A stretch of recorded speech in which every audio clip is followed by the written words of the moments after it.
mind share and this kind of massaging the vaccination on everybody, because I guarantee if you build online, if you have perfect integrity, I mean you would not defraud anybody at any time for any reason, you build with integrity and everything, you will de facto have hate mail. And it has the potential to throw your mind. Not only will you have that, you'll have teammates who just interpret what you do and just in their own victim mentality twist it, and there you are, another person that screwed them, as their high school basketball coach did because they didn't get the playing time, as the cheerleading coach did. So all of a sudden you're the projection of their victim. This will happen if you grow in this industry. I just swear it, I promise you. Okay? And a lot of reasons people leave this industry is not because of the money, it's because of the people. It's because of the weird innuendos that start cropping up when you're dealing with masses of people. And it can throw a person. Has anyone got a piece of hate mail or a weird email? Anybody? Just raise your hand a little bit so I know I'm on target on this question. Okay? Now, so the question is, to the panelists, what's your attitude toward getting hate mail or innuendo mail or weird mail or teammate defects that says, I know you're a fraud, I know you're a joke, blah, blah, blah. What's the attitude? Is there a strategy? Is there a response? Is there some little nugget we can, or we can just all share in the suffering in this room together at the same time.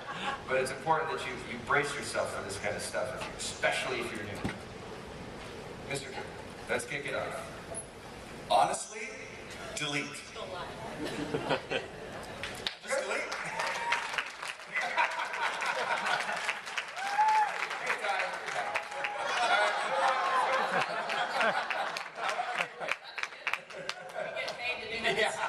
One word, money.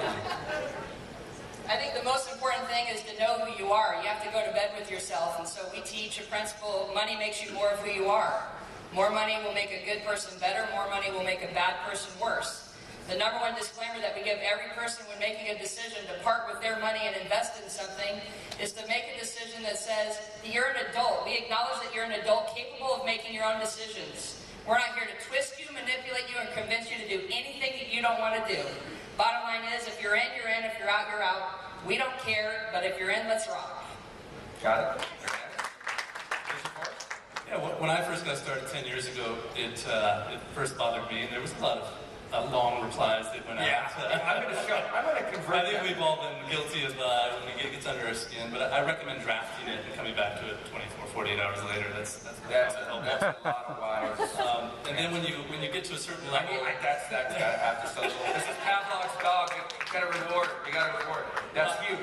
I also suggest once you start to get to a certain level, is you build a filter in your Gmail and it goes into a folder, or you set up a dummy email account that doesn't bounce. And so you're good with AWeber and whatever list you use. But I found those two technical things to really, as long as it's not in your mind, then you'll never worry about it anymore. Good, very good, unstoppable. All right. It was on a 4-hour work week blog from Timothy Ferriss, and he says how to expose haters, and it's either you ignore them or you just drown them and make them look like an idiot.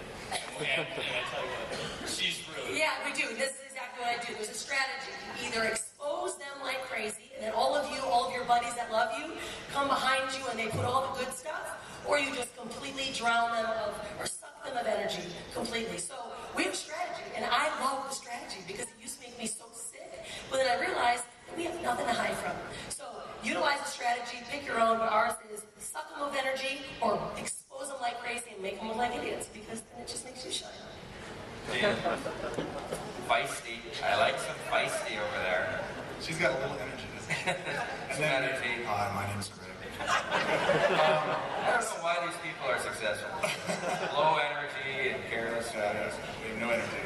Okay, so I think one of the things I talk about a lot is when you can't sell something, buy something. It's something I heard Jay Abraham say long ago, and it's something that stuck with me forever. So you got a couple of stages you're going to develop in your business. As a beginner, you got to develop a thick skin. And when you get this information, it's easy to get offended, get hurt, and take it personally. That's prospecting. That's the same in email as it is over the phone, as it is in person. However you get it, it hurts. So you can do one of two things with it. You can take it personally, or you get thick skin. Now, here's the lesson you can get out of it. Here's how it can help your business. If you see consistency in the type of messages you're getting, learn why you're you're getting at. Uncover the why. Why is it that they're throwing this at you? If you did something consistent, like in our program, we don't have a physical product. So we would get a lot of, I thought it was a physical product, a lot. So we learned where the error was in our marketing message. We can go back and fix that, and we wind up increasing our revenue because of it. So, although I get away from the negativity from it, I don't like it, there's a lesson there. Learn it, fix your marketing funnel, your sales process, and you wind up making more. So, Very good. Can I have permission to be really straight with you guys? Yeah! Really straight? Really? It's a philosophy my mentor taught me, and I thought it was so horrible when he first started teaching me years ago. I want you to write this down. These are not your friends. We in this industry are brought up to think it's happy, clappy, wonderful, let's all hug, let's all kiss. These people are not your friends. They may develop into your friends, but the reality is they're not. Now I'm going to say something that will sound harsh. Yeah, let's hear it for that, because it's true. This is going to sound harsh, but you'll hear my voice echoing in your head when somebody does this to you. You were born alone. You're going to die alone with a few people that love you surrounding you. Everybody else will not be there. And if you shed a tear or think for a moment, you stop your business and stop your destiny about where you're going because some bozo sent you a hate letter, and I get them all the time because they love me or they hate me. There ain't nothing in between. If you stop where you're supposed to go, your destiny for a person who will not be there when your time comes, you're cuckoo.